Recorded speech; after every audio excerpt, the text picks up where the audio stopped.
بسم اللہ الرحمن الرحیم۔ منہج کارپوریشن جدہ برائے پروڈکشن و ڈسٹریبیوشن آپ حضرات کی خدمت میں قصص الانبیاء کا مبارک سلسلہ پیش کرنے کی سعادت حاصل کر رہا ہے۔ اب آپ اس مبارک سلسلے کا 19واں حلقہ سماعت فرمائیں۔ اِنَّا رَادُّوهُ إِلَيْكَ وَجَاعِلُوهُ مِنَ الْمُرْسَلِينَ، وہ تو رسول ہے، تو اس لیے مفسرین نے لکھا ہے کہ سے منہ پہ تھپڑ مارنا تو فرعون سمجھ گیا۔ اس نے کہا کہ فوراً جلاد بلاؤ، یہی بچھاؤ نیچے۔ وہ چمڑے کا جو ہے نتھا بچھایا جاتا تھا، اگر شاہی محلات میں کسی کو قتل کرتے تھے تو چمڑے کے بڑے بڑے جیسے چادریں یا قالینیں ہوتی ہیں ایسے چمڑے کی بنی ہوتا کہ خون نہ بہے نیچے، اسی پہ لٹا کے قتل کرتے تھے، اسی میں بوری کی طرح پکڑ کے پھر لے جاتے تھے مقتول کو۔ کہ فوراً بچھاؤ بساط اور بلاؤ جلاد، یہی وہ بچہ ہے جس کا مجھے فکر۔ تو بی بی آسیہ نے کہا، اس نے کہا تم بادشاہ ہو کر تم بھی بچے بن رہے؟ انہوں نے کہا وہ کیسے؟ انہوں نے کہا وہ تو بچہ ہے، اس کو کیا پتا ابھی تم فرعون ہو، اس کو کیا پتا ہے کہ تم بادشاہ ہو یا میں آسیہ ہوں یا میں ملکہ ہوں یا تم بادشاہ ہو۔ انہوں نے دیکھا بھی یہ موتی خوبصورت ہیں لگے ہوئے ہیں، اس نے پکڑا اور اس نے ہاتھ مار دیا ہے، تھوڑا کہ آپ کو تھپڑ مارا ہے انہوں نے کہا نہیں ہاتھ اتفاق سے لگنا الگ بات ہے، تھپڑ لگنا الگ بات ہے۔ تو بڑی مشکلوں سے جلاد بھی آ گئے، بڑی مشکلوں سے بی بی نے قائل کیا لاجک دلیل کے ساتھ۔ اس نے کہا دیکھو ایسا کرو کہ ایک برتن میں موتی رکھ لو، ہیرے جواہر لال، اور ایک برتن میں چھوٹے چھوٹے دہکتے ہوئے انگارے رکھ لو، اور موسیٰ علیہ السلام کو دور سے ہم چھوڑ دیتے ہیں، بچہ ہے کون کون چلے گا۔ اگر تو وہ آ کے موتی اٹھاتا ہے تو پھر تو سیدھی بات ہے کہ وہ سمجھتا ہے اور اس نے سمجھ کر آپ کو تھپڑ مارا، اور اگر وہ انگارہ اٹھا لیتا ہے آگ کا تو صاف بات ہے کہ وہ نہیں سمجھتا، ورنہ کوئی آدمی اپنا ہاتھ آگ میں ڈالتا ہے۔ اب فرعون نے کہا ہاں یہ بات مان، یہ بات کہ بھئی یہ امتحان جو ہے نا جی یہ تو واقعی صحیح ہوا، یہ تو بڑا اچھا ہے، 1 منٹ میں بات کھل جائے گی۔ تو انہوں نے فوراً بادشاہ سے کیا دیر لگتی تھی، ایک کمرہ اندھیرا کر دیا اور اس میں جناب موتی رکھ لیے اور انگارے بھی رکھ دیے، اور موسیٰ علیہ السلام کو تھوڑا دور چھوڑ دیا کہ پاؤں کے وہ تو کچھ زمین پہ گھسڑ کے چلتے تھے نا، جیسے 2 سال کا بچہ چلتا ہے، تو وہاں سے چلنے لگے۔ تو مفسرین لکھا ہے کہ موسیٰ علیہ السلام سیدھا موتیوں والے تھال کی طرف جا رہے تھے تو اللہ نے حکم دیا جبریل کو کہ پکڑ کے میرے نبی کو ادھر پھیرو، یہ تو سیدھا جا رہا ہے موتی اٹھانے کے لیے، تو پھر ختم ہو جائے گا، ہم نے تو ابھی اس کو بچانا ہے، ہم نے تو اس کی حفاظت کرنی ہے۔ تو حضرت جبریل علیہ السلام نے آپ کا رخ فوراً بدل دیا، جبریل کو تو کوئی دیکھ نہیں سکتا تھا۔ تو اب جا کے جناب حضرت نے انگارے میں ہاتھ ڈالا اور فوراً اس کو کھانے کے لیے وہ زبان پہ لکنت آ گئی، جس کی وجہ سے آپ کی زبان مبارک میں ساری زندگی لکنت رہی، جس کی حضرت موسیٰ علیہ السلام نے پھر اللہ سے دعا بھی مانگی تھی کہ رب اشرح لی صدری واحلل عقدۃ من لسانی، اللہ میری زبان میں جو گرہ پڑ گئی ہے نا اس کو بھی تو کھول دینا۔ تو وہ اس وجہ سے گرہ پڑی تھی کہ انگارہ پکڑ کے منہ میں ڈال دیا۔ تو اللہ تبارک و تعالیٰ نے یہ ذریعہ بنا دیا کہ فرعون نے کہا اچھا ٹھیک ہے بھی، پھر یہ واقعی ٹھیک ہے، جب انگارے سے ایک بچہ اپنی زبان میں آپ انگارہ ڈال کے جلا لے تو اس کو یہ کیا پتا ہو سکتا ہے کہ میں فرعون تھا، اس نے کوئی مجھے جان بوجھ کے نہیں مارا۔ تو موسیٰ علیہ السلام کو اس نے اللہ نے بچانا تھا اور موسیٰ علیہ السلام جو تھے وہ بچ گئے۔ اب موسیٰ علیہ السلام جو ہے اللہ فرماتے ہیں کہ وَلَمَّا بَلَغَ أَشُدَّهُ وَاسْتَوَى، اب موسیٰ علیہ السلام جوان ہو گئے، 30 سال زندگی کے، پھر جب دودھ چھوٹ گیا پھر اپنی اماں کے گھر سے محل میں آ گئے۔ وہ تو وہاں تک اس وقت تک رہے جب مدت رضاعت دودھ پینے کے دن تھے، اس کے فوراً بعد تو پھر موسیٰ علیہ السلام جو تھے فرعون کے محل میں آ گئے، لیکن اپنی والدہ کو جا کے ملاتے تھے اور 30 سال فرعون کے محل میں رہے۔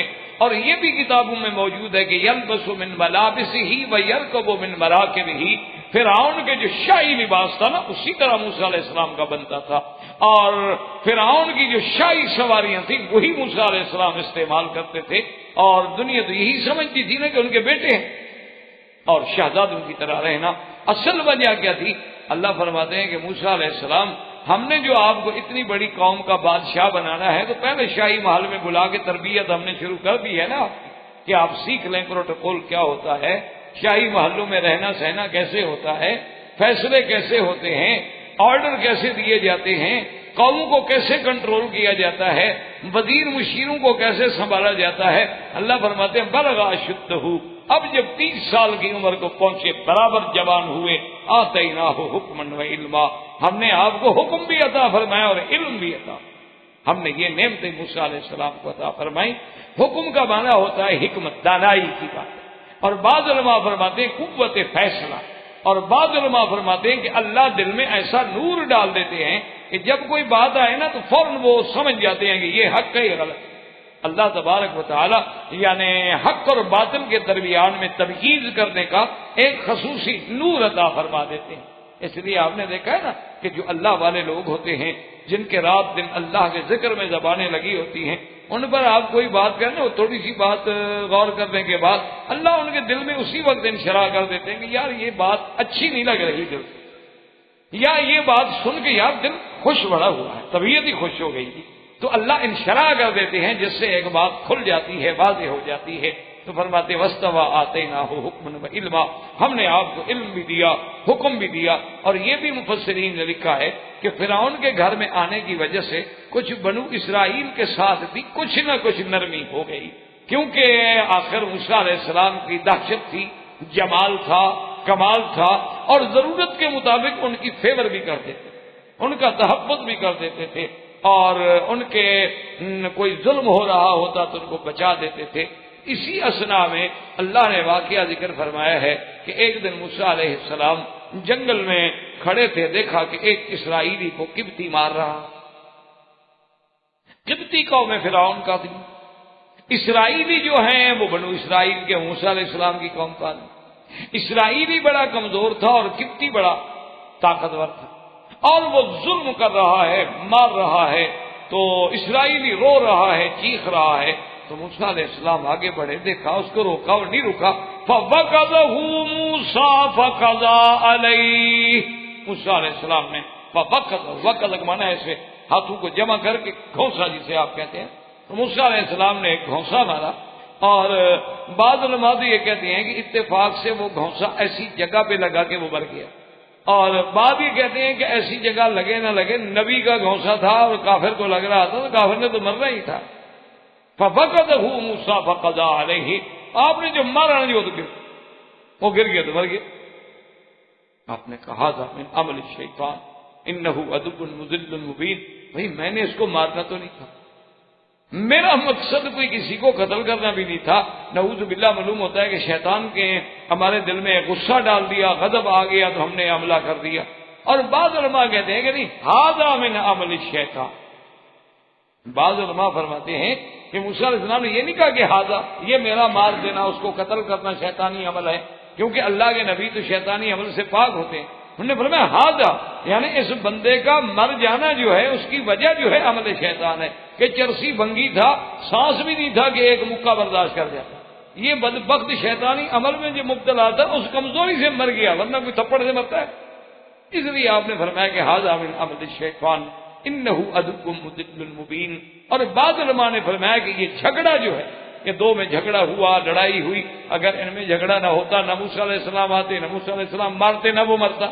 اس سارے واقعے کی طرف اشارہ کر کے فرمایا موسیٰ علیہ السلام نے کہ ھذا من عمل الشیطان انه عدو مضل مبین، واللہ تعالی اعلم وعلمہ اتم۔ برادران اسلام، واجب الاحترام بزرگوں، دوستوں، بھائیوں، عزیز نوجوانوں، دروس قصص الانبیاء علیہم الصلاۃ والسلام کے ضمن میں ہم سیدنا موسیٰ علیہ الصلاۃ والسلام کے قصہ مبارک کو درس سابق سے پڑھ رہے ہیں۔ جیسا کہ میں نے عرض کیا تھا کہ اللہ نے سیدنا موسیٰ علیہ السلام کو بہت بڑی عظمت، بہت بڑی شان سے نوازا ہے کہ آپ بھی اولو العزم من الرسل میں سے ہیں، اور شرف کلام جو ہے اللہ نے اپنے انبیاء میں سے بغیر کسی ملک کے واسطے کے سیدنا موسیٰ علیہ السلام کو بخشا۔ تو موسیٰ علیہ السلام اللہ تبارک و تعالیٰ کی حکمت سے فرعون کے گھر میں تقریباً 30 سال تک رہے۔ اللہ کو یہی منظور تھا کہ آپ کی تربیت جو ہے وہ فرعون کے محلات میں ہو، اور وہیں سے اللہ نے آپ کی تربیت جو ہے ایک جہاں بانی کے لیے، حکمرانی کے لیے، بنو اسرائیل کو سنبھالنے کے لیے، یہ بھی اللہ کی حکمتیں ہیں کہ دشمن کے گھر میں تربیت بھی ہو رہی۔ اور حضرت موسیٰ علیہ السلام کا یعنی ظاہری طور پر اتنا بڑا مقام تھا کہ وہ ایک شہزادے سمجھے جاتے تھے، اور فرعون کی سواریاں، فرعون کے محلات، اس کے لباس، وہی شان شوکت، اور آپ کی وجہ سے بنو اسرائیل کو بھی کافی سہارا ملتا تھا۔ اسی ضمن میں حضرت موسیٰ علیہ السلام ایک دفعہ باہر جو نکلے تو آپ نے دیکھا کہ ایک اسرائیلی کو ایک قبطی مار رہا ہے، اور اسرائیلی رو رہا ہے، فریاد کر رہا ہے۔ تو موسیٰ علیہ السلام کو رحم آیا، اور آپ نے جا کے اس کو چھڑانے کی کوشش کی، اور قبطی نے بھی اکڑنے کی کوشش کی کہ وہ قوم فرعون سے تھا۔ تو قرآن مبارک یہ فرماتی ہیں فَوَقَذَهُ مُوسَىٰ، موسیٰ علیہ السلام نے انہیں ایک مکہ مارا، فَقَضَىٰ عَلَيْهِ، مر گئے۔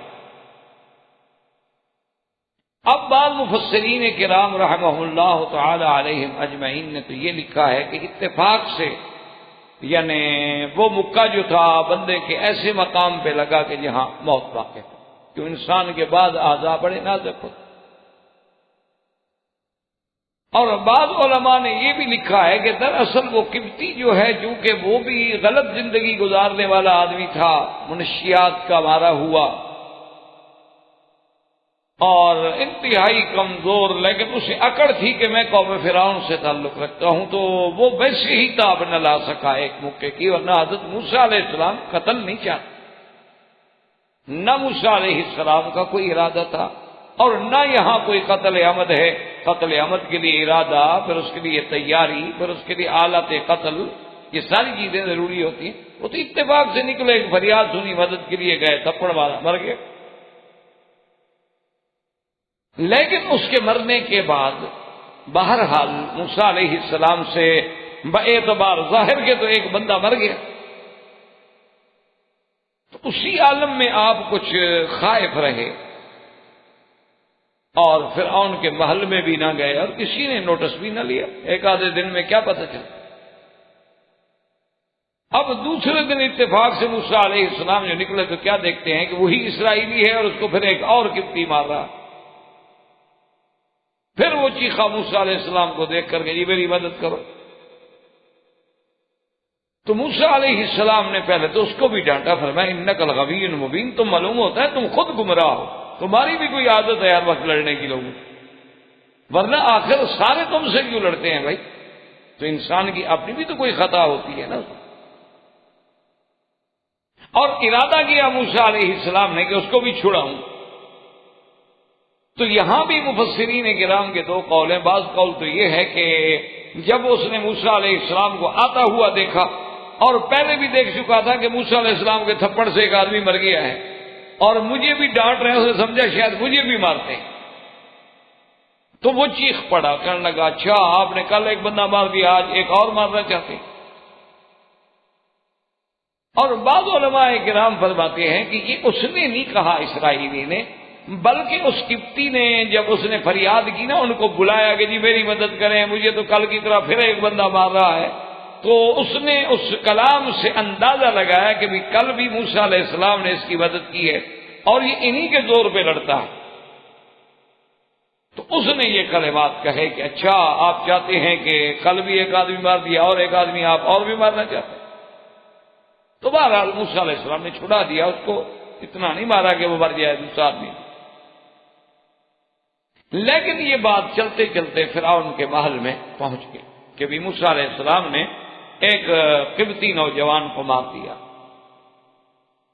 اور یہ تو پھر آپ کو پتا ہے کہ زور والے لوگ جو ہوتے ہیں، طاقت والے لوگ جو ہوتے ہیں، اقتدار والے لوگ جو ہوتے ہیں، ان کا تو کوئی عام آدمی بھی مر جائے تو پھر تہلکہ بچ جاتا ہے، غریب تو چاہے سارے مر جائیں، ان کو تو کوئی پوچھنے والا بھی نہیں ہوتا۔ یہ بے عین ہی قرآن کے واقعات کو ذرا آپ اس کو غور سے پڑھیں نا جی، آپ کے سامنے منظر ہے کہ آج اگر کسی بڑی طاقت کا، کسی جدید قوت و طاقت کے ملک میں کتا بھی مر جائے تو اس کا انتقام لیا جاتا ہے، ان کے 4 آدمی بھی مر جائیں تو ملکوں کو تباہ کر دیا جاتا ہے، لیکن مسلمان کے خون سے ہولی بھی کھیلی جائے تو کسی کو رحم بھی نہیں آتا۔ بالکل یعنی ہے نہیں، اللہ نے ایسے نہیں واقعات بیان کیے۔ اب موسیٰ علیہ السلام کو اتفاق ایسا ہوا کہ جب دربار فرعون میں مشورہ ہوا کہ بھئی یہ عجیب بات ہے کہ موسیٰ علیہ السلام اب ہم نے پالا، ہم نے اپنے گھروں میں رکھا، اب وہ اتنا جری ہو گئے کہ ہماری قوم کے بندے کو بھی مار ڈالیں۔ تو فرعون نے حکم جاری کیا کہ فوراً پکڑا جائے موسیٰ علیہ السلام کو اور ہم قتل کا حصہ۔ تو اس دربار میں، اس کابینہ میں ایک آدھا آدمی ایسا بھی موجود تھا جس کو سیدنا موسیٰ علیہ السلام کے ساتھ ہمدردی تھی اور دلی ہمدردی۔ تو اللہ تبارک و تعالی اپنے بندوں کی امداد کے لیے ہر ماحول میں کوئی نہ کوئی سبب تو پھر پیدا فرما دیتے ہیں۔ تو اس نے موسیٰ علیہ السلام کو تلاش کیا اور اسی کے بارے میں قرآن پاک یہ کہتا ہے کہ انہوں نے آ کے کہا، قال یا موسیٰ ان الملأ یأتمرون بک لیقتلوک فاخرج انی لک من الناصحین۔ وہاں کے ملا موسیٰ نے کہا کہ وہ کیبنٹ میں ملا کہتے ہیں سردار، بڑے لوگ، محاورات عرب میں کہتے ہیں ملا الذی یملؤون اعین الناس من رعبہم، کہ لوگوں کی آنکھیں ان کو دیکھنے سے بھر جاتی ہیں کہ وہ بڑا آدمی آ گیا۔ اور بعض علماء نے فرمایا کہ ان کو ملا اس لیے کہتے ہیں کہ مجالس کو وہ بھرے ہوئے ہوتے ہیں، ایک آدمی کے لیے بھی ایک پوری مجلس چاہیے، ایک پورا بیٹھنے کے لیے سسٹم، نظام چاہیے، اس لیے ان کو ملا مراد ہوتا ہے سردار۔ ان کے بڑے جو تھے، جو ان کی فرعون کی کابینہ کے اہم لوگ تھے، ان میں سے ایک نے آ کے کہا کہ موسیٰ علیہ السلام ان الملأ یأتمرون بک لیقتلوک فاخرج، وہاں بحث ہو رہی ہے اور مشورے ہو رہے ہیں تمہارے قتل کرنے کے، میں تمہیں یہی ہدایت کرتا ہوں، میں تمہارا خیر خواہ ہوں کہ تم اس ملک کو چھوڑ کے نکل، کہ اگر تم حدود مصر سے چلے گئے پھر فرعون تمہارا کچھ نہیں بگاڑ سکتا، اور اگر تم یہاں رہو گے تو لازمی بات ہے آج نہیں کل کب تک چھپو گے۔ اس نے جب نصیحت کر دی تو حضرت موسیٰ علیہ السلام فخرج منہا خائفا یترقب، اب موسیٰ علیہ السلام نکلے مصر سے اور دل میں خوف ہے، ڈر ہے، کیا ہوگا، کیسے ہوگا، ادھر دیکھتے ہیں ادھر دیکھتے ہیں، پھر چل پڑتے ہیں اور پھر یہ بھی پتہ نہیں کہ کہاں جاؤں، یعنی کوئی منزل بھی نہیں، کہ ابھی تو بچپن تھا اور فرعون کے گھر میں آ گئے اور شاہی انداز میں زندگی گزاری، اب پہلی دفعہ ایک قتل کا الزام لگ گیا اور اس کے علاوہ کوئی جگہ جانتے نہیں، تو آپ جائیں تو کہاں جائیں؟ اس کے بعد انہوں نے اللہ سے دعا کی کہ یا اللہ سب سے پہلے رب نجنی من القوم الظالمین، کیونکہ موسیٰ علیہ السلام جانتے تھے کہ فرعون کا کیا عقیدہ ہے، فرعون کا کیا عمل ہے، کہ وہ فرعون ذی الاوتاد، وہ تو اپنے ظلم میں مشہور تھا، اللہ نے اس کو قرآن میں کہا ہے کہ وہ میخوں والا فرعون، تو علماء نے لکھا ہے کہ اس ظالم کی یہ عادت تھی کہ اپنے مخالفین کو، جیسے ہم تو اردو کے محاورے میں پڑھتے ہیں نا کہ دیواروں میں چنوا دیا گیا، وہ حقیقتاً اس پہ عمل کرتا تھا کہ دیواروں میں کے ساتھ کھڑا کر کے ہاتھوں میں میخیں لگوا دیتا۔ تو موسیٰ علیہ السلام جانتے تھے کہ یہ تو بہت بڑا ظالم ہے، اس لیے انہوں نے دعا کی کہ یا اللہ مجھے ان ظالموں سے پناہ عطا فرما اور میرا تو کوئی راستہ ہی نہیں۔ اب اتنا ہے کہ موسیٰ علیہ السلام خود بخود جس راستے پہ چڑھے تو اللہ کی قدرت ہے، اللہ نے ان کو اسی راستے پہ ڈالا جو مدین کی طرف جاتا ہے۔ اب مدین جو ہے یہ وہی مقام ہے جس کا نام قرآن نے اصحاب الایکا بھی کہا ہے، جہاں ایکا کی قوم رہتی تھی، جو قوم ہے حضرت سیدنا شعیب علیہ السلام جن کی طرف نبی بنا کے بھیجے گئے، جس کو قرآن نے دوسری جگہ ذکر کیا، وَإِلَىٰ مَدْيَنَ أَخَاهُمْ شُعَيْبًا۔ تو اور یہ بھی اتفاق کی بات دیکھیں کہ مدین جو ہیں یہ بھی اولاد ابراہیم علیہ السلام سے ہیں، اور موسیٰ علیہ السلام کو اگر دیکھا جائے تو موسیٰ علیہ السلام کس کی اولاد میں سے؟ ابراہیم علیہ السلام کی اولاد میں سے، یعقوب علیہ السلام کے پوتے کی اولاد، اور یعقوب علیہ السلام حضرت اسحاق کے بیٹے ہیں، اور حضرت اسحاق حضرت ابراہیم علیہ السلام کے بیٹے۔ تو اللہ کی شان ہے، یعنی قدرتاً وہ قوم مدین جو تھی ان کا بھی ایک سلسلہ جو ہے وہ سیدنا ابراہیم علیہ السلام سے جڑتا تھا۔ حضرت موسیٰ علیہ السلام چلتے رہے اور دیکھیں کہ اسی کا نام ہے انقلاب دہر، اسی کا نام ہوتا ہے انقلابات زمانہ، اور یہی وہ دروس ہیں، یہی وہ سبق ہیں جو انبیاء کے قصوں میں اللہ ہمیں پڑھاتے ہیں کہ غور کرو کہ اللہ تبارک و تعالی جب چاہے، جو چاہے اور جیسا چاہے، تو عز من تشاء و تذل من تشاء بیدک الخیر انک علی کل شیء قدیر۔ وہ اگر چاہیں تو قتل سے بچا کر دریاؤں کی لہروں پہ سوار کر کے فرعون کے محلوں میں شہزادہ بنا دیں، اور اگر چاہیں تو قتل کا الزام لگوا کے ملک سے مفرور کر دیں۔ زندگی دیکھیں کیسے کس موڑ پہ آ گئے کہ یا آپ یعنی خود قتل ہونے والے تھے، ہر بچے کو قتل کر دیا جاتا، لیکن موسیٰ علیہ السلام کی حفاظت کی کہ صندوق کو لہریں لے گئے، اور وہ جناب اتنی سمجھدار دریا کی لہریں ہیں کہ وہ کسی اور طرف بھی نہیں لے گئی، سیدھا فرعون کے گھر میں لے آئے، اللہ کا حکم جو ادھر ہے۔ اور پھر بڑی شاہانہ زندگی اور 30 سال متواتر، اور آج اسی موسیٰ علیہ السلام پہ قتل کا الزام ہے، اور موسیٰ علیہ السلام ایک مفرور کی حیثیت اس ملک کو چھوڑ کے پیدل چل رہے ہیں، اور مفسرین کرام نے لکھا ہے، کیونکہ قرآن پاک تو ایسے واقعات کی تفصیل بیان نہیں فرماتے کہ کوئی کھانے کو نہیں، کوئی پینے کو نہیں، جو راستے میں پانی مل گیا، جو جنگل کا پھل مل گیا، درخت کے پتے مل گئے، کھاتے ہوئے اسی پہ چل رہے۔ اور یہ 8 دن اور 8 راتوں کا متواتر سفر تھا، 8 دن 8 راتیں متواتر بھوکے پیاسے چل رہے ہیں، اور جب جناب پہنچے ولما ورد ماء مدین کے علاقے میں جب آ گئے تو وہاں ایک بہت بڑا کنواں تھا۔ پہلے دور میں آپ کو پتا ہے کہ یہ سسٹم تو نہیں ہوتے تھے نا کہ بھئی ہر گھر میں پائپ لائنیں ہیں اور پانی ہے، تو بڑے بڑے کنویں بنا دیے جاتے تھے، وہاں سے لوگ جا کے پانی بھرتے تھے۔ تو مدین کے علاقے میں اس کنویں پہ جب پہنچے موسیٰ علیہ السلام تو بڑے بڑے کنویں ہوتے تھے اور بڑے بڑے ڈول ہوتے تھے، عام آدمی کی طاقت بھی نہیں ہوتی تھی اس ڈول کو نکالنے۔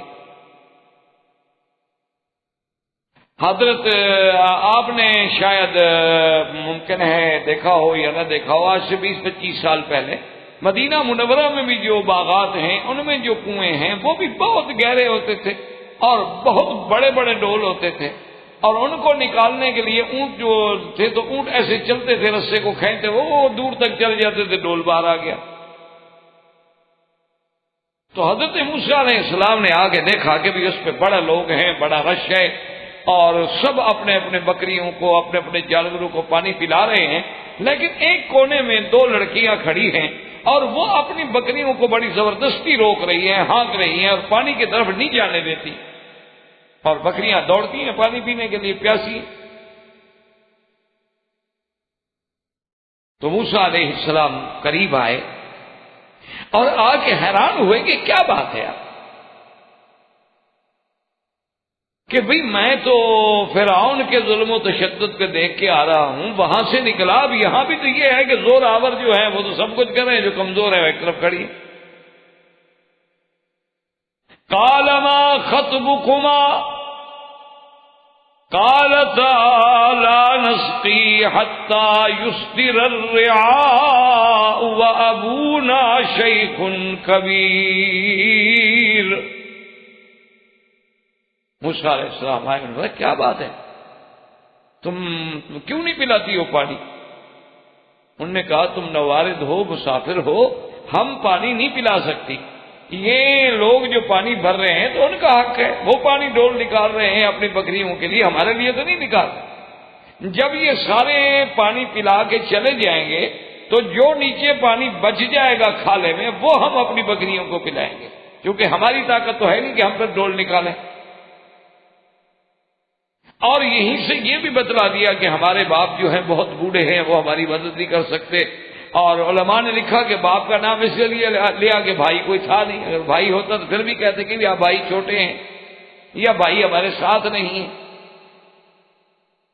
وَأَبُونَا شَيْخٌ کبیر، ہمارے ابا جو ہیں بہت بوڑھے ہیں، بزرگ ہیں، بڑے ہیں. اب ان کا کام تو یہ نہیں ہے کہ وہ بکریاں چرائیں اور ہم بچیاں ہیں، ہم کیا کر سکتی ہیں. تو موسیٰ علیہ السلام کو غصہ ہے، انہوں نے کہا عجیب بات. اتنے میں وہ لوگ جو تھے انہوں نے بھی اپنے اپنے جانوروں کو پلا لیا. تو موسیٰ علیہ السلام آگے بڑھے اور وہ کیا کرتے تھے اللہ کے بندے کہ جب پانی اپنے مال کو پلا لیتے تو ایک بڑا پتھر تھا اس کو کنویں کے اوپر رکھ دیتے کہ کوئی اور آدمی ڈول نہ نکال سکے. تو موسیٰ علیہ السلام نے اس پتھر کو ہٹایا ایک طرف اور اس کے بعد جناب وہ ڈول نکالے، کہا پلاؤ پانی.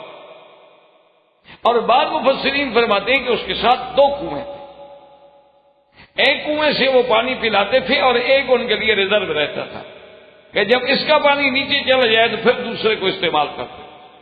موسیٰ علیہ السلام نے اس کا پتھر ہٹا دیا اور جلدی سے ڈول نکالے اور ان کو کہا کہ پانی پلاؤ، اور پانی پلا کہا کہ ٹھیک ہے آپ جائیں. کیوں عورتیں کیوں کھڑی رہے؟ اور جب وہاں سے ہٹنے لگی تو ساتھ ہی ایک درخت تھا، موسیٰ علیہ السلام وہاں آ کے بیٹھے اور اس کے بعد انہوں نے اللہ تبارک و تعالی سے دعا کی کہ رب انی لما انزلت الی من خیر فقیر.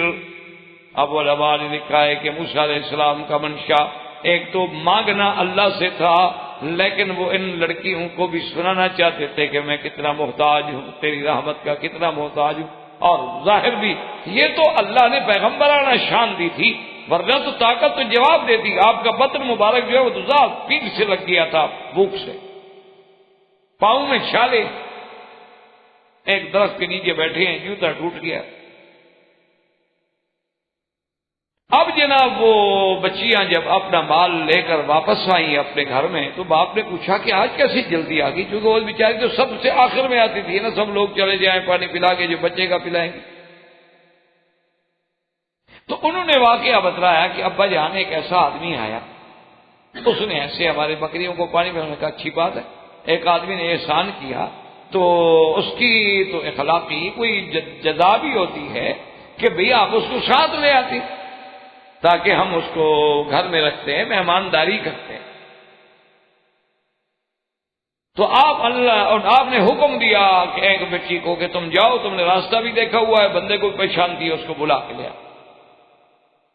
فجاءته احداهما تمشي على استحياء. قرآن کہتا ہے کہ ان دو میں سے ایک بچی، دیکھیں قرآن نام نہیں لیتا بچیوں کے،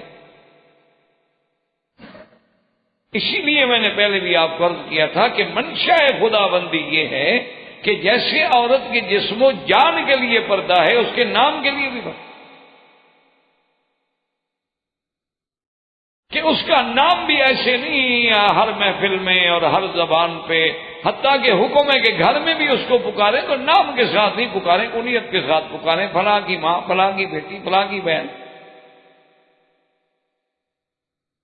اسی لیے دیکھیں کہ پہلی قوموں میں کتنا ادب تھا کہ حضرت عیسیٰ علیہ السلام کی والدہ، حالانکہ اللہ نے نام لیا ہے بی بی مریم کا، اس لیے کہ عیسیٰ علیہ السلام کا باپ کوئی نہیں، لیکن ان کی قوم جب آتی ہے تو قوم آگے نام نہیں لیتی کہ یا مریم، کہتی یا اخت ہارون. ما کان ابوک امرأ سوء وما کانت امک بغیہ. اے اخت ہارون، تم نے یہ کیا کیا ہے کہ بغیر نکاح کے بچہ؟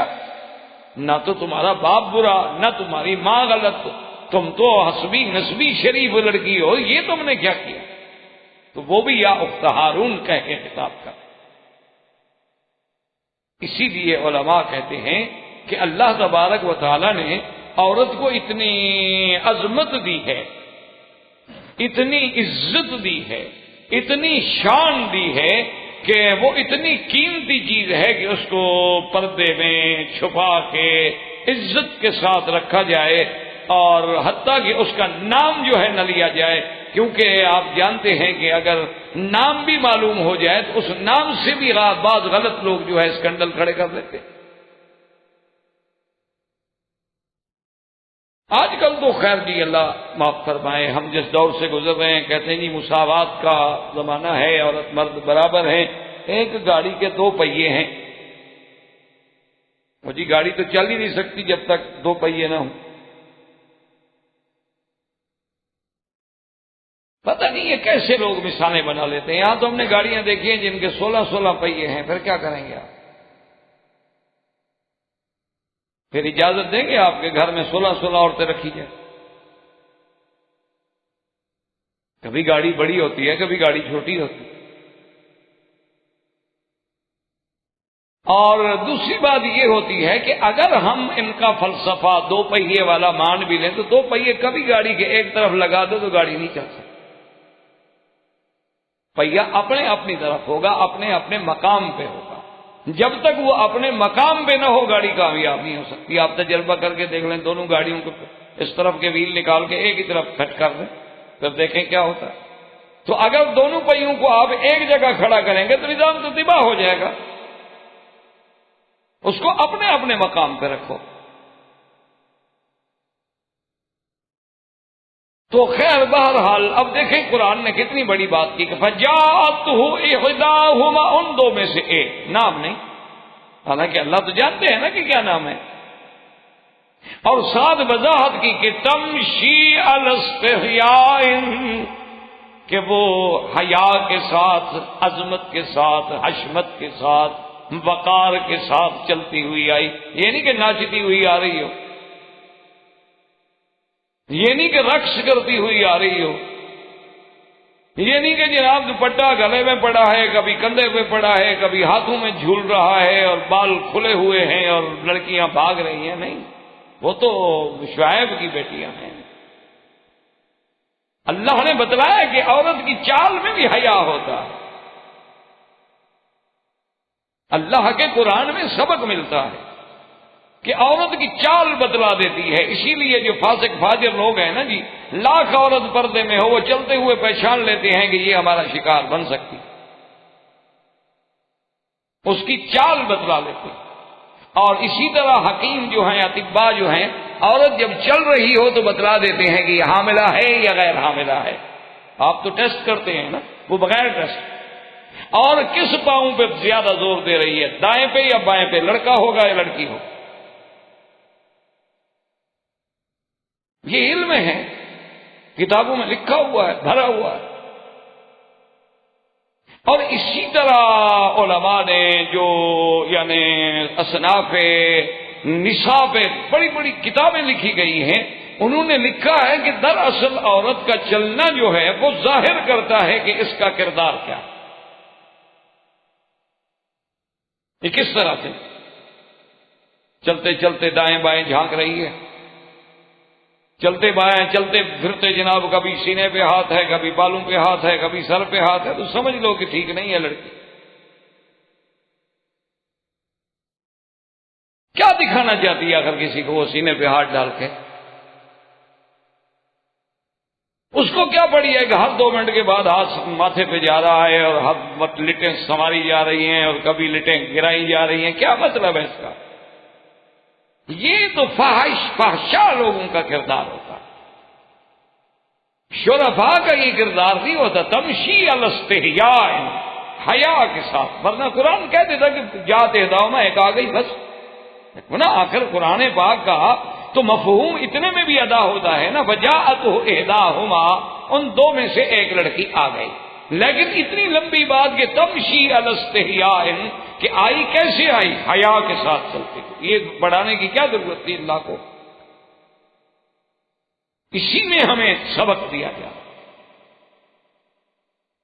اس لیے آپ دیکھیں کہ شریف عورت کی تو نظر اٹھتی نہیں، اس کی نظر ہمیشہ قدم پہ ہوتی ہے، نظر بر قدم، اور خلوت در انجمن، یہ اللہ والوں کی پہچان ہوتی ہے کہ چلیں گے تو قدم پہ نظر ہوگی، اور 20 آدمیوں میں بیٹھے ہوں گے تو محسوس ایسے ہوگا کہ وہ اکیلے بیٹھے ہیں، ان کا اپنا دل اللہ کے ساتھ جڑا ہوا ہے، وہ معلوم ہی نہیں ہوگا کہ کسی کے معاملے میں دخل دے رہے ہیں، بیٹھنا پڑ گیا ہے تو بیٹھے ہیں بس۔ اور آنے کے فوراً بعد اس نے کہا کہ قالت ان ابی یدعوک لیجزیک اجر ما سقیت لنا،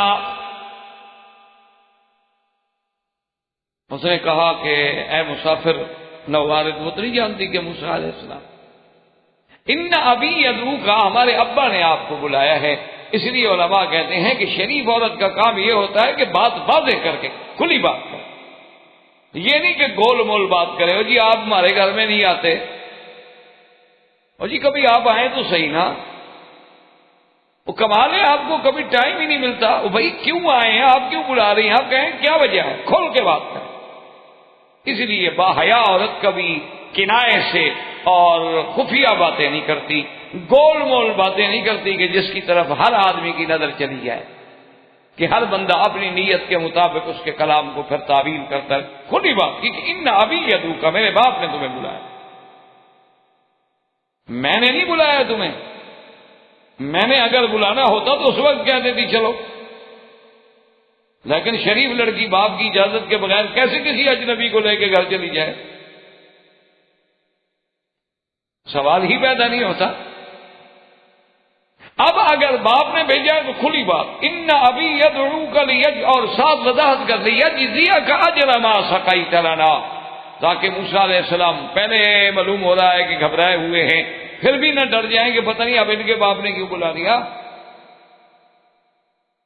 تو یہ بھی بتلا دیا کہ وہ آپ کو بدلہ دینا چاہتے ہیں جو آپ نے ہم پر احسان کیا، جو آپ نے ہم پر مہربانی کی ہے، ہمارے جانوروں کو پانی پلایا ہے، ہمارا ابا آپ کو بدلہ دینا چاہتے ہیں۔ کھلی بات۔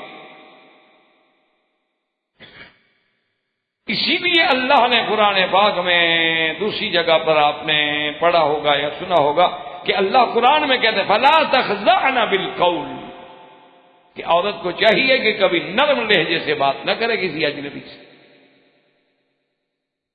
کیونکہ اگر نرم لہجے سے بات کی تو دوسرے کے دل میں اگر کوئی کھوٹ ہے یا منافقت ہے یا گندگی ہے تو وہ اس نرمی کا فائدہ اٹھائے گا۔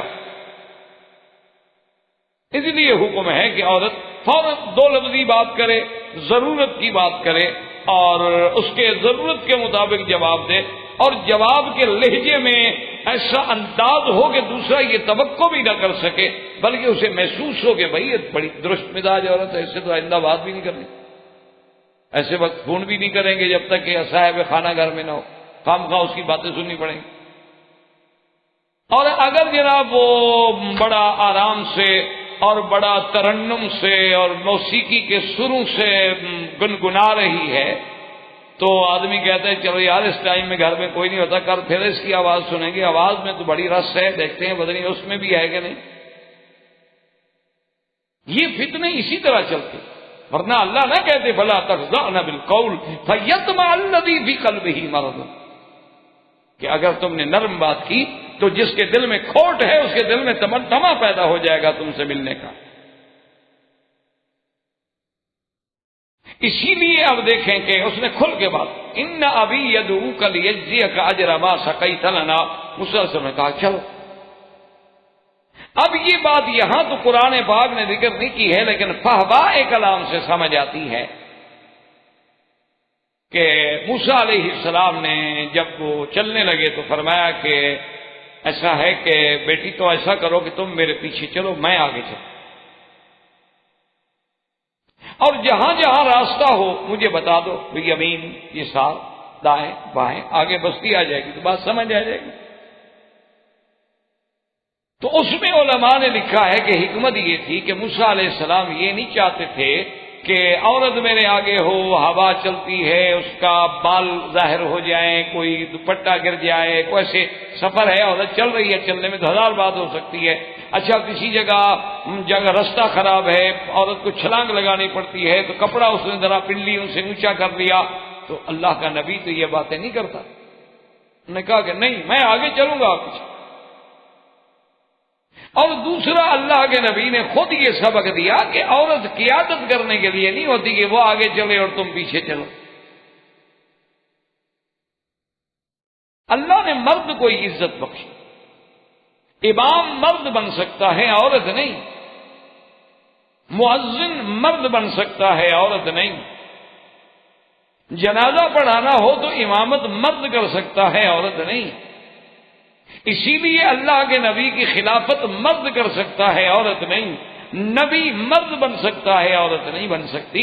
تو اس لیے اللہ کے نبی نے تو تھوڑا سا راستے کی قیادت دینا بھی قبول نہیں کیا۔ یہ اسی دفعہ اتفاق سے میرے سفر میں اتفاق ہوتا ہے، تو ایک جگہ تھے تو وہاں پر ایک اخبار سے تعلق رکھنے والی ایک لڑکی، کسی انگریزی اخبار سے اس کا تعلق تھا، اور اس کے علاوہ بھی وہ بڑا اچھی یعنی رائٹر ہے، اچھے آرٹیکل اخباروں میں اس کے بڑے معروف ہیں، بڑے لکھنے والی ہے بچی۔ تو وہ آئی تھی ہم سے انٹرویو کرنے کے لیے، پتہ نہیں کہیں سے پڑھ لیا ہوگا، بہرحال تو اس نے سب سے پہلے، ابھی وہ انٹرویو شروع نہیں ہوا تھا، تو اس نے کہا کہ یہ آپ عرب میں رہتے ہیں ماشاءاللہ، اور ایک دین کے عالم ہیں، اور ایک آپ ہولی پلیس پہ بیٹھ کے پڑھاتے ہیں، اب تو اللہ نے بڑی عزت دی ہے، یہ کیا وجہ ہے کہ آپ عورتوں کو وہ مرتبہ دینے کے لیے تیار نہیں ہیں جو اللہ نے مرد کو دیا ہے؟ حالانکہ دونوں آدم و حوا کی اولاد ہیں، دونوں کا ماں باپ ایک ہے، اور دونوں میں اللہ نے علم رکھا ہے، اللہ نے عقل رکھا ہے، فہم رکھی ہے، تو یہ ایسی بات کیوں ہے؟ خیر میں نے اس سے پوچھا، میں نے کہا تم کسی مذہب کو مانتی ہو یا ویسے ہو؟ اس نے کہا کہ نہیں، میں عیسائی ہوں، میں لا مذہب نہیں، میں عیسیٰ علیہ السلام کے مذہب پہ باقاعدہ گرجے جاتی ہوں۔ میں نے کہا بڑی اچھی بات۔ میں نے کہا اگر تم عیسائی ہو تو پھر تمہیں تو خوش ہونا چاہیے، ہم تو بی بی مریم کی بات، اس کی اماں کی بات کو مان رہے ہیں۔ کہنے کہ کیا مطلب؟ میں نے کہا جب بی بی مریم پیدا ہوئی تھی تو ان کی والدہ نے ہی یہی کہا تھا اللہ سے کہ یا اللہ انی وضعتها انثى واللہ اعلم بما وضعت لیس الذکر کالانثى، لڑکی مرد کے برابر نہیں ہو سکتی۔ تو یہ تو آپ کی نانی کا فرمان ہے، بی بی مریم کی اماں کا فرمان ہے، اگر تم بی بی مریم کا انکار کر دو تو ہم تمہارے ساتھ مساوات کے لیے آ جاتے۔ کہنے لگی اچھا یہ تو آپ کے قرآن میں ہے، ہمارے بائبل میں نہیں ہوگا۔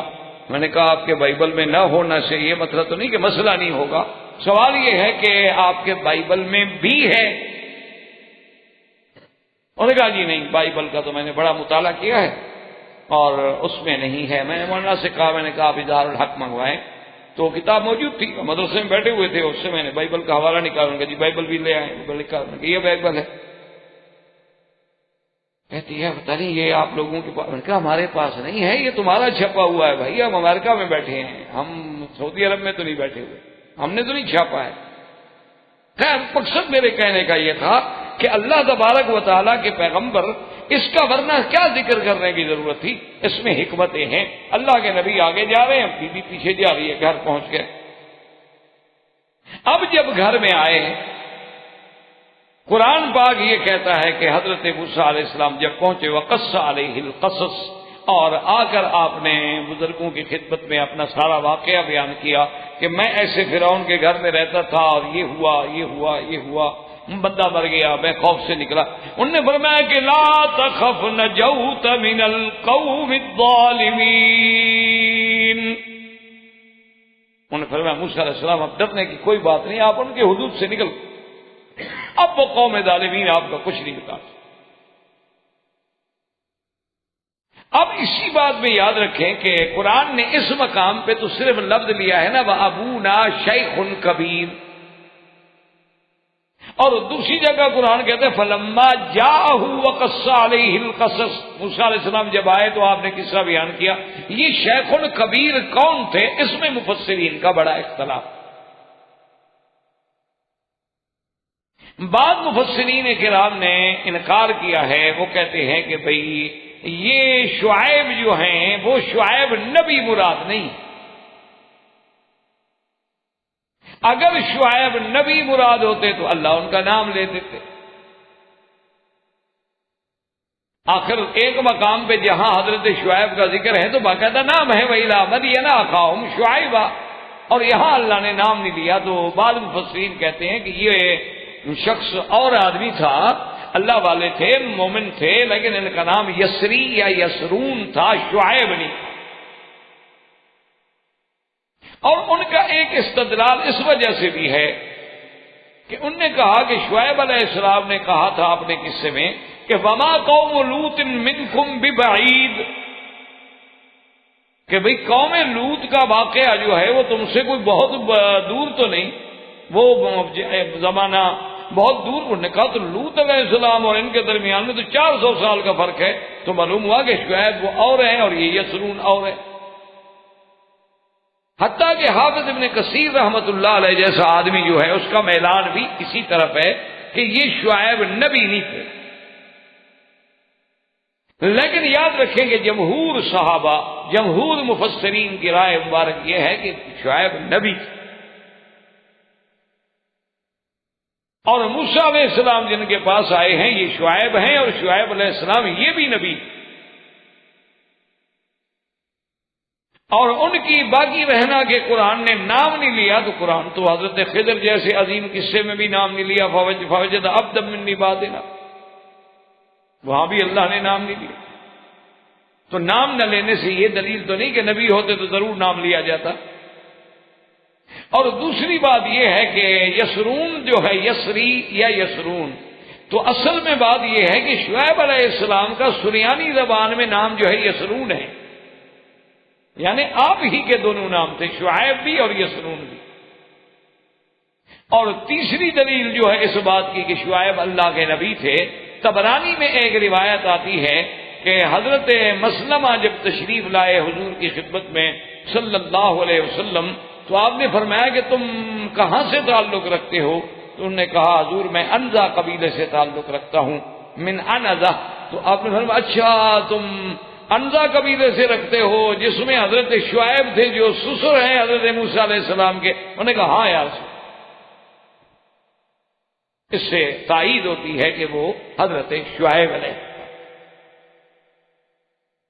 اب جب موسیٰ علیہ السلام بیٹھ گئے، اطمینان ہو گیا، انہوں نے کھانا دیا، ضیافت کی، تو اس کے بعد ان میں سے قالت احداہما، ان میں سے ایک لڑکی نے اپنے ابا کی خدمت میں عرض کیا کہ یا ابت استاجرہ ان خیر من استاجرت القوی الامین، کہ ابا جان مہربانی کریں آپ اس آدمی کو اپنے پاس رکھ لیں، کیونکہ یہ آدمی جو ہے بہتر اجیر بھی ہوگا، بہتر عامل بھی ہوگا، چونکہ قوی بھی ہے اور امانت والا بھی، قوت والا بھی ہے اور امانت والا۔ تو مفسرین کرام نے لکھا ہے کہ جب شعیب علیہ السلام نے یہ بات سنی تو شعیب السلام غصے میں آ گئے کہ بھئی میری بیوی کسی کی تعریف کیسے کر رہی ہے، میری بیٹی کہ یہ طاقت والا بھی ہے، یہ کیا بات، بیٹی کا کسی غیر مرد کے بارے میں یہ کہنا۔ آج کل تو خیر ہم خود ریسلنگ کے فلمیں لگا کے دکھاتے ہیں تاکہ طاقتور لوگوں کو دیکھ لیں، اچھا ہے نا جی، خبرہ ہے، علم بڑھتا ہے، معلومات ہوتے ہیں، انہیں بھی پتہ لگتا ہے کہ صرف میرا شوہر اس دنیا میں نہیں، اور بھی بڑی طاقت والے لوگ ہیں دنیا میں۔ انا للہ و انا الیہ راجعون، کس کس بات پر ہوئے۔ اسی لیے ہے نا جی کہ جب نادر نے آپ کے ہند پہ حملہ کیا تھا اور تباہی مچا دی، قتل و غارت کر دی، اور سارا ندیاں گلیاں خون سے بہہ گئیں۔ اور جناب اس کے بعد اس نے ایک عجیب، اس کے بارے میں آتا ہے کہ اس نے ایک عجیب تجربہ کیا کہ جب سارا ملک فتح ہو گیا،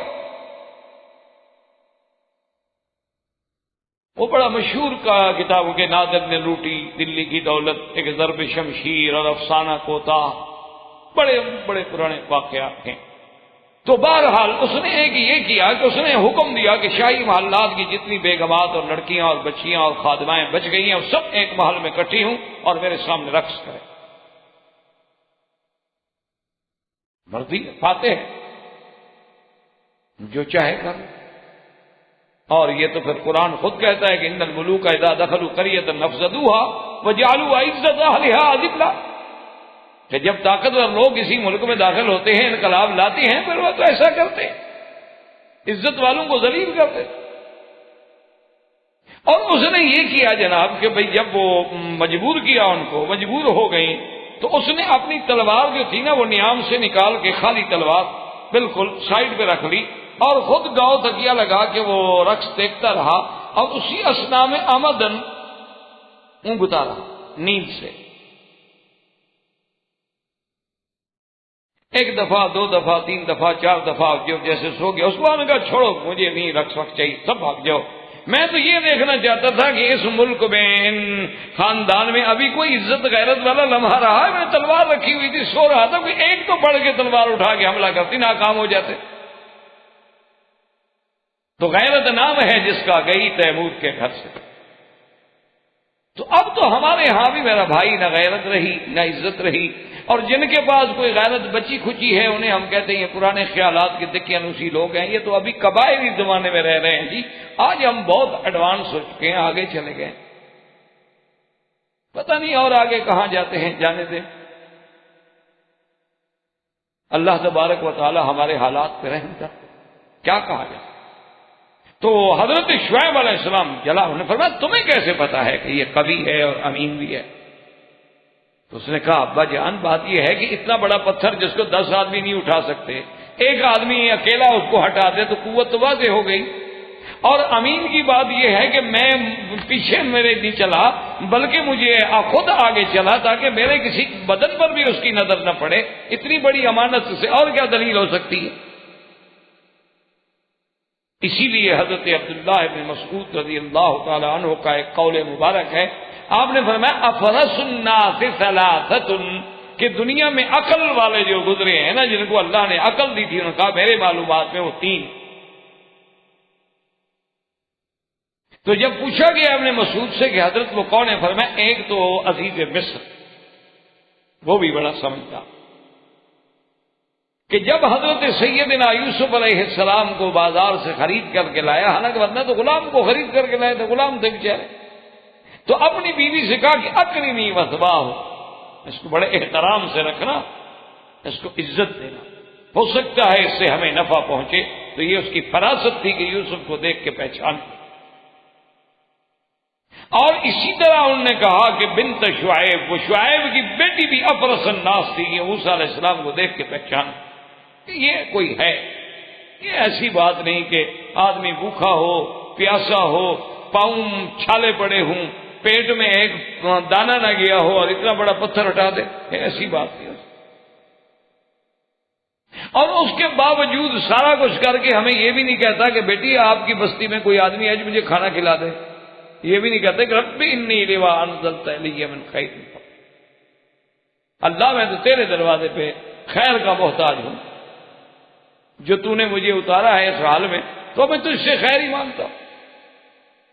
تو افرس الناس نے فرمایا کہ، اور اسی طرح حضرت عبداللہ بن مسعود فرماتے ہیں کہ افرس الناس ابی بکر، کہ سمجھدار لوگوں میں تیسرے سیدنا ابو بکر ہیں، الذی استخلف بعدہ عمر، کہ جس نے اپنے بعد خلافت کے لیے عمر کو چن لیا، کہ جس کی وجہ سے عالم اسلام نے اتنی عزت پائی، اتنی ترقی کی کہ سیدنا عمر رضی اللہ تعالی عنہ نے 40 لاکھ مربع میل پہ اسلام کے جھنڈے گاڑ دیے۔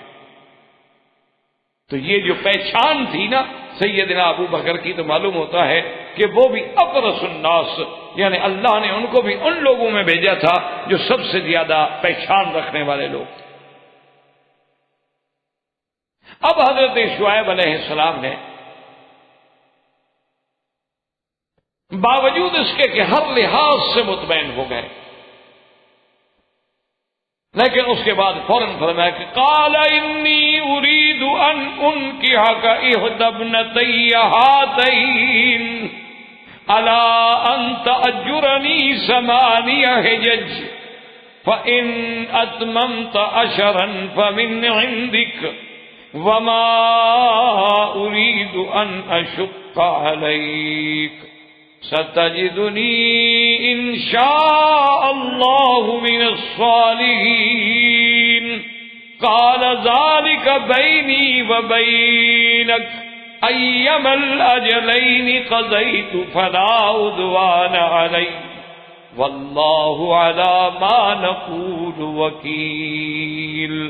حضرت موسیٰ حضرت شیخ السلام نے کہا کہ موسیٰ علیہ السلام بات سنو، میں چاہتا ہوں کہ اپنی 2 لڑکیوں میں سے ایک لڑکی تمہارے سے نکاح کروں، لیکن میری شرط ہے، میری شرط یہ ہے کہ ایک تم میرے پاس رہو گے، اور دوسری شرط یہ ہے کہ 8 سال تک یا 10 سال تک میری بکریاں چراؤ گے، ان 2 میں سے تمہاری مرضی ہے۔ 8 سال پورے کر دو گے تب بھی میں راضی ہوں، 10 سال پورے کر دو تمہارا مہربانی ہے اور احسان ہے، اور انشاءاللہ تم مجھے اچھے لوگوں میں پاؤ گے، میں تمہارے ساتھ اچھا برتاؤ کروں گا۔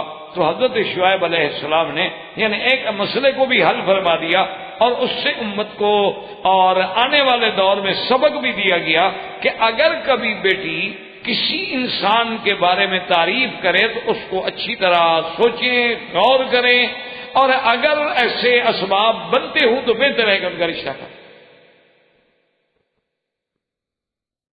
کیونکہ ہر آدمی کبھی بیٹیاں یا بچیاں کھل کے تو نہیں کہتے، اشارات و کنایات میں شریف لوگ بات کرتے ہیں،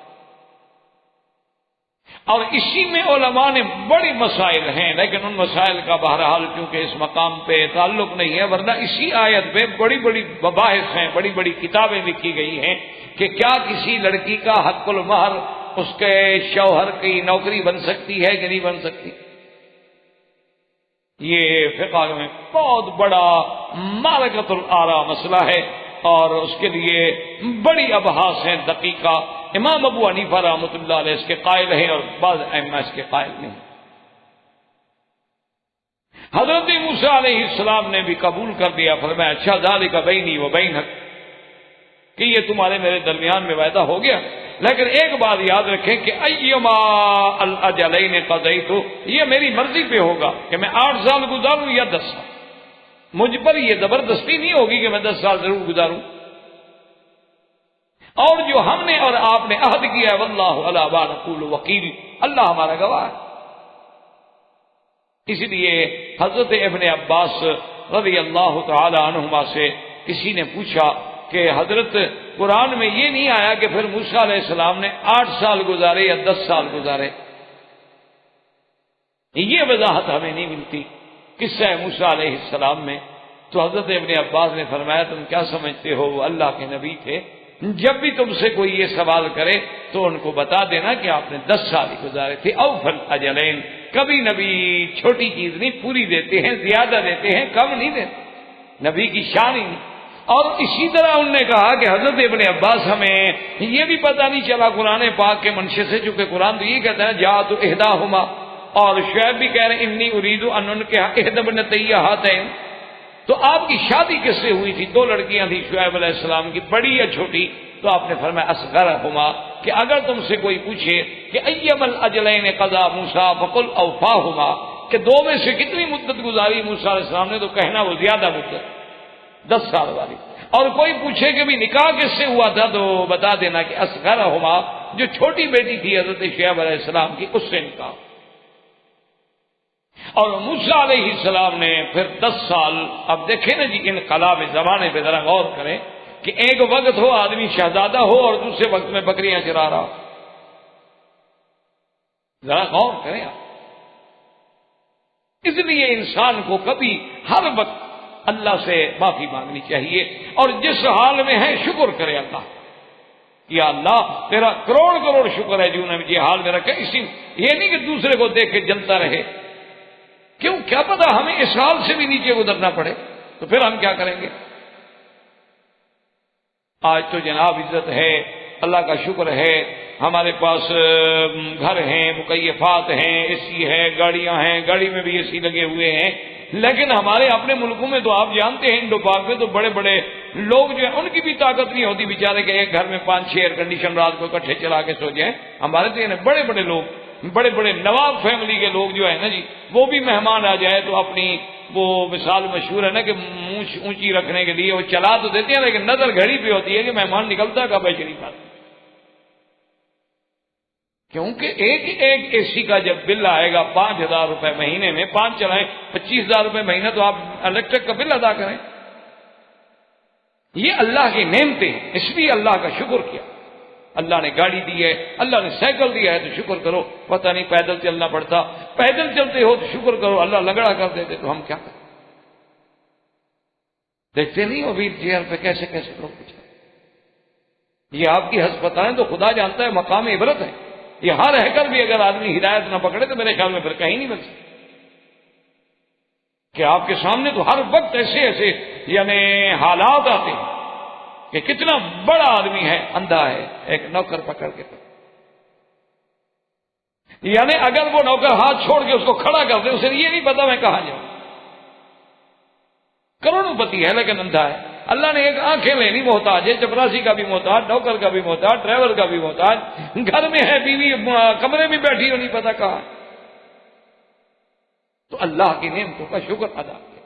اب حضرت موسیٰ علیہ السلام پہ کتنا امتحان گزرا۔ اچھا اللہ کو، ہاں اللہ کو تو اپنے بندے کی، اپنے پیارے کی تربیت مقصود ہے نا، کہ شاہی محلات میں بھی تربیت دے دی اور پھر تکلیفیں بھی دکھلا دی، کیونکہ جب تک آدمی خود تکلیفیں نہ دیکھے تو دوسرے کی تکلیف کا اس کو احساس ہی نہیں ہوتا۔ یہی وجہ ہوتی ہے نا ہمارے لیڈر آج کل جو پیدا ہوتے ہیں، پیدا ہوئے اور منہ میں سونے کا چمچہ لے کے آئے، ان کو غریبوں کا کیا پتا غریب کیا ہوتے ہیں، وہ تو پھر اسی طرح فیصلہ کرتے ہیں نا کہ وہ ایک مثل مشہور ہے کہ ایک شہزادہ محل پہ کھڑا تھا اور لوگ چیخ رہے تھے روٹی کے لیے مہنگائی ہے، آٹا نہیں ملتا، آٹا نہیں ملتا۔ انہوں نے کہا یہ کیا چیختے ہیں؟ انہوں نے کہا سر وہ کہتے ہیں روٹی نہیں۔ انہوں نے کہا روٹی نہیں ہے، کیک کھائیں، پیسٹری کھائیں، نہیں ہے روٹی نہ کھائیں۔ پھر وہ تو پھر ایسے فیصلے ہوں گے نا، جس نے خود بھوک نہ دیکھی ہو وہ تو پھر یہی فیصلہ کرے۔ اس لیے حضرت موسیٰ علیہ السلام نے جب 10 سال پورے کر لیے تو عرض کیا کہ اللہ کے پیغمبر میں نے بھی اپنا وعدہ نبھا دیا ہے، اب مجھے اجازت دیں، مدت ہو گئی گھر سے نکلے ہوئے، اب 10 سال گزر گئے، دور بھی بدل گیا، اور ان کو یہ بھی علماء نے لکھا ہے کہ پتہ لگ گیا تھا کہ اصل وہ فرعون جو تھا نا رامسیس، وہ مر گیا ہے، اس کا بیٹا جو ہے وہ فرعون بنا من فتح۔ نے کہا اب وہ بات بھول گئی، اب کیا ہے، اب کیا ہو، اس لیے مجھے اپنے گھر جانا چاہیے۔ تو حضرت شعیب علیہ السلام نے فوراً کہا بالکل آپ نے وعدہ پورا کر دیا ہے، یہ آپ کی بیوی ہے، جہاں جائیں ہمیں کوئی اعتراض نہیں۔ حضرت موسیٰ علیہ السلام اپنی بیوی کو اور بچہ، چھوٹا بچے کو لے کے چلے۔ خدا کی قدرت یہ ہے کہ آپ کو اللہ تبارک و تعالیٰ کی رحمت سے شعیب علیہ السلام نے اپنی بیٹی کے لیے بھی اور موسیٰ علیہ السلام کے لیے بھی کافی بکریاں ان کو دی کہ بھی یہ تمہارے لیے ہدیہ ہیں، آپ ساتھ لے جائیں۔ اب بکریاں ساتھ ہیں، بیوی ساتھ ہے، اور فی لیلۃ مظلمۃ باردۃ شدیدۃ البرد، رات ہے، اندھیری ہے، شدید سردی کا دور ہے، اور موسیٰ علیہ السلام اسی عالم میں سفر کر رہے ہیں، اور خدا کی قدرت ہے کہ پھر راستہ بھٹک گئے۔ اب جب راستہ بھٹکے تو ایک جگہ بیوی سے کہا کہ ٹھہرو یہاں بیٹھ جاؤ، کہ حضرت موسیٰ علیہ السلام نے سورۃ طٰہٰ میں بھی ہے اور اسی سورۃ مبارک میں بھی ہے کہ دور سے آپ کو روشنی نظر آئے۔ جب دور سے آپ کو روشنی نظر آئی، جس کو قرآن کہتا ہے قال لأهلهم كثوا إني آنست نارا لعلي آتيكم منها بخبر أو جذوة من النار لعلكم تصطلون۔ حضرت موسیٰ علیہ السلام نے کہا اپنے گھر والوں سے کہ آپ یہاں ٹھہرے، مجھے دور سے نظر آئی ہے آگ ہے، معلوم ہوتا ہے روشنی ہے اور آگ ہے، تو ایک تو یہ فائدہ ہوگا کہ اگر آگ ہے تو لازمی بات ہے کہ بندہ بھی ہوگا، اور بندہ ہوگا تو ہم راستہ پوچھ لیں گے، اور دوسری بات یہ ہے کہ میں کچھ آگ بھی لے آؤں گا تاکہ ہم سردی سے بھی بچ سکیں، تو آپ یہاں آرام کریں اور میں جاتا ہوں۔ اچھا، علماء یہ کہتے ہیں کہ خدا کی شان یہ ہے کہ وہ آگ تو نہیں تھی نا موسیٰ علیہ السلام کو، وہ تو اصل میں نور خدا بندی کا جلوہ تھا، اس لیے بیوی کو نظر نہیں آیا، اس لیے فرماتے انی آنست نارا، میں نے دیکھا ہے۔ آپ نے بتا سب دیکھتے، وہ بھی کہتی بیوی وہ دیکھو جی روشنی ہے، آگ جلدی آپ جائیں۔ تو انہوں نے فرمایا کہ یہ بھی حکمت تھی کہ اس نور خدا بندی پر بھی صرف موسیٰ علیہ السلام کی نظر تو پڑی ہے لیکن اور کسی کی نظر نہیں پڑی۔ اور اسی طرح علماء نے لکھا ہے، یہاں موسیٰ علیہ السلام فرماتے ہیں لعلی آتیکم منہا بخبر او جذوۃ من النار، یا تو میں کو پتہ بھی کر کے لے آؤں گا، اور دوسری جگہ کہتے ہیں موسیٰ علیہ السلام کے یا ہدن اور قبس، تو فرمایا علماء نے کہ دیکھو وہ لفظ نکلے موسیٰ علیہ السلام کی زبان سے کہ وہ خبر بھی ملی، خیر بھی ملی، ہدایت بھی ملی، اور جو چیزیں آپ کی زبان سے نکلی تھی وہ ساری وہاں پہنچنے پہ اللہ نے ادا کر، تو موسیٰ علیہ السلام وہاں چلے، اور انشاءاللہ زندگی باقی تو بات باقی، وما علینا الا البلاغ۔ برادران اسلام، واجب الاحترام بزرگوں، دوستوں، بھائیوں، عزیز نوجوانوں، الحمدللہ اللہ تبارک و تعالی کی رحمت سے سلسلہ قصص الانبیاء علیہم الصلاۃ والسلام کے ضمن میں ہم سیدنا موسیٰ علیہ الصلاۃ والسلام کے قصہ مبارک کے مطالعے میں اور درس میں الحمدللہ مصروف تھے، اور سیدنا موسیٰ علیہ السلام کے قصہ مبارک میں ہم اس مقام پہ پہنچے کہ جب موسیٰ علیہ السلام نے حضرت شعیب علیہ السلام کے پاس حسب وعدہ اپنی مدت معین پوری فرما لی 10 سال، تو اب ان کی اجازت لے کر اپنی بیوی کے ساتھ آپ وہاں سے چلے کہ میں مصر جاؤں اور وہاں جا کے حالات دیکھیں۔ اب چونکہ کافی مدت گزر چکی تھی، اب حالات میں لازمی بات ہے کہ تبدیلی آ گئی، اور ویسے بھی اپنے والدہ سے بچھڑے ہوئے زمانہ ہو گیا، گھر والوں سے پھر تو ملاقات ہی رہوں۔ تو سیدنا موسیٰ علیہ السلام اپنی زوجہ کے ساتھ وہاں سے چل پڑے، کیونکہ پیدل کا سفر تھا اور 8 دن اور 8 راتوں کا سفر تھا تقریباً مدین سے مصر، اور کوئی اس دور میں اتنے راستے تو واضح نہیں ہوتے تھے، بہرحال اس کا انجام یہ ہوا کہ راستہ بھول گئے۔ اور یہ بھی مفسرین کرام نے لکھا ہے کہ رات کی تاریکی، ظلمت اور سردی کی شدت، اور پھر اتفاق یہ ہے کہ بیوی جو ہے وہ بھی حاملہ تھی، اور اتفاق سے ان کو بھی درد سے جو ہے ولادت کے درد جو ہیں وہ شروع ہو گئے، یعنی ہر طرف سے آزمائشیں آتی ہیں انسان کے لیے۔ یہ واقعات ہمیں اسی لیے بتلائے جاتے ہیں کہ دیکھیں اللہ کے نبی ہیں، کتنے شان والے لوگ ہیں، اولو العزم من الرسل ہیں، کتنا بڑا امتحان ہے کہ گھر سے بے گھر ہوئے، 10 سال تک بکریاں چرانی پڑی۔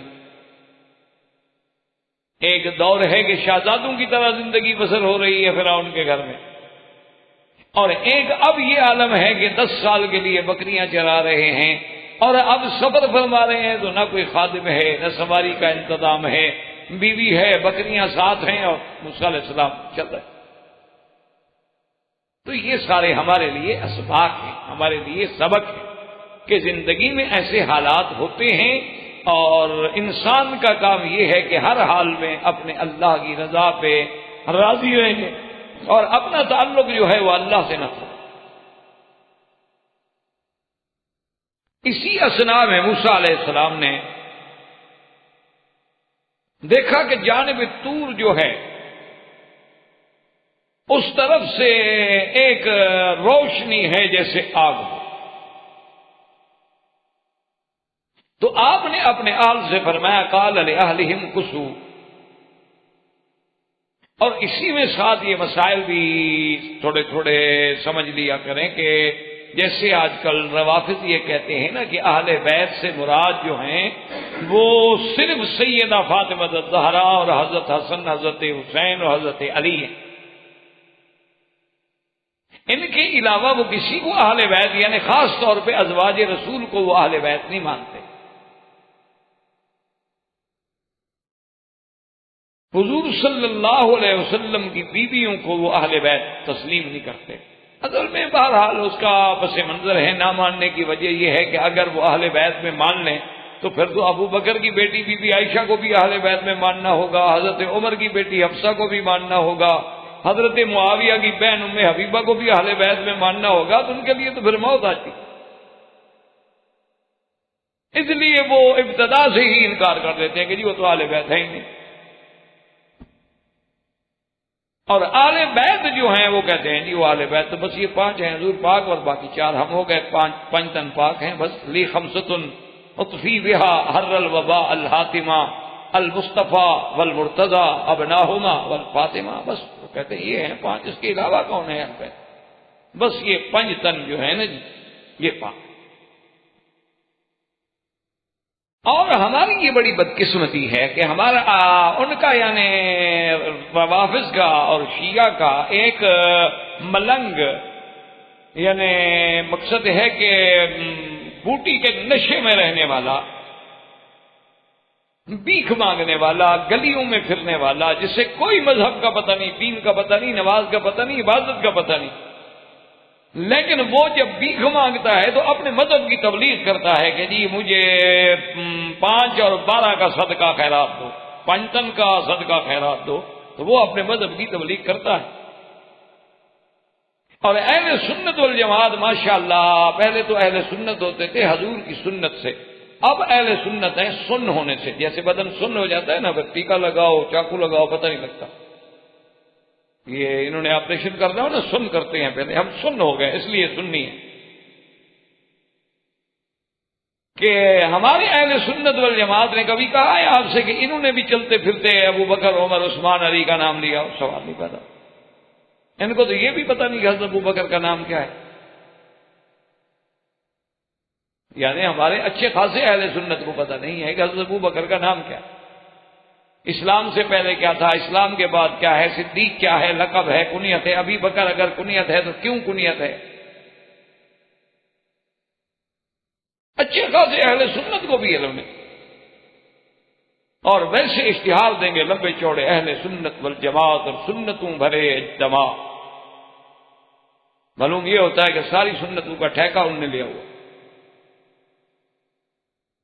انا للہ و انا الیہ راجعون. آدمی اور کیا کہہ سکتا ہے؟ اللہ کے آگے فریاد کے علاوہ کیا کیا جا سکتا ہے؟ ایک رونا ہے جب قومیں بے حس ہو جائیں تو ان کو کیا کیا جا سکتا ہے؟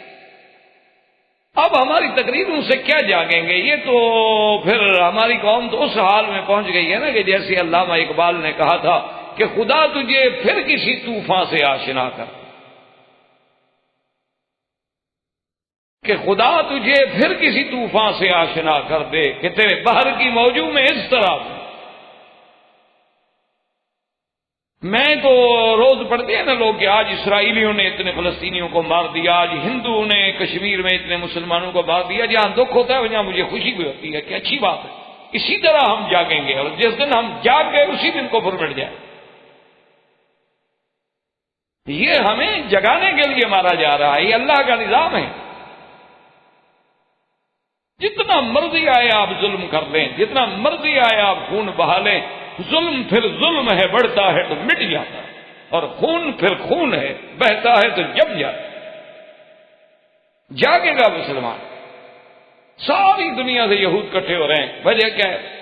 یہودیوں نے مرنا ہے تو پھر ہم ڈھونڈتے تو نہ پھریں ایک دن ان کو کہاں ماسکو میں کہاں ہیں، کہاں ہیں. ہر جگہ سے اب آ رہے ہیں جی ہمارا ملک اکٹھے ہوں جی آئیں عالم مطالعہ. یہ تو کوئی خوف والی بات نہیں ہے مسلمان کو جگانے کے لیے.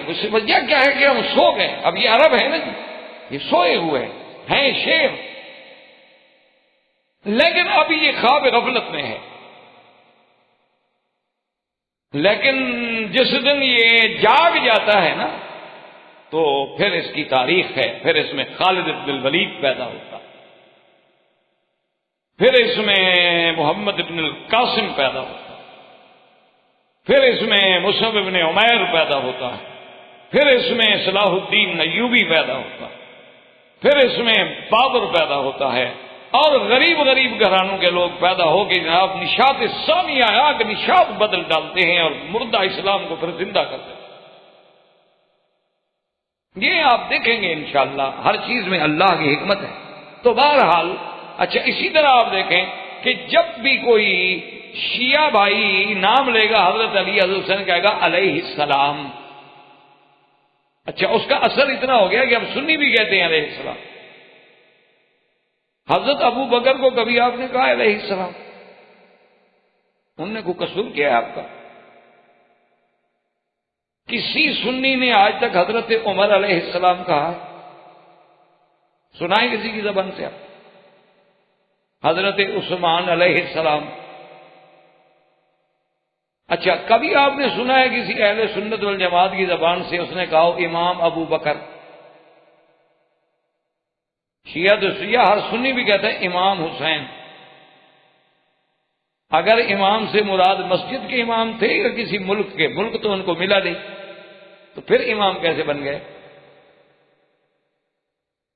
نا امام کا کیا مطلب ہوتا؟ جس کو حکومت ملی ہو، انی جاعل للناس اماما. اگر مسجد کی امامت مراد ہے پھر تو ہر آدمی مسجد کا بھی امام ہے. 4 فٹ کی مسجد کا تو میں بھی کبھی امام بن جاتا ہوں. اگر امامت سے مراد خلافت ہے اور ان کے نزدیک تو امامت کا مرتبہ نبوت سے بھی زیادہ ہے. ان کے نزدیک مقام نبوت سے مقام امامت زیادہ ہے. وہ کہتی ہیں اللہ نے جیسے نبیوں سے حضور کی نبوت کا عہد لیا تھا، خود محمد مصطفیٰ نے حضرت علی کی امامت کا عہد دیا اللہ کو. وہ کہیں گے باقاعدہ حضرت علی علیہ السلام، امام حسین، امام حسن، امام جعفر صادق، امام زین العابدین.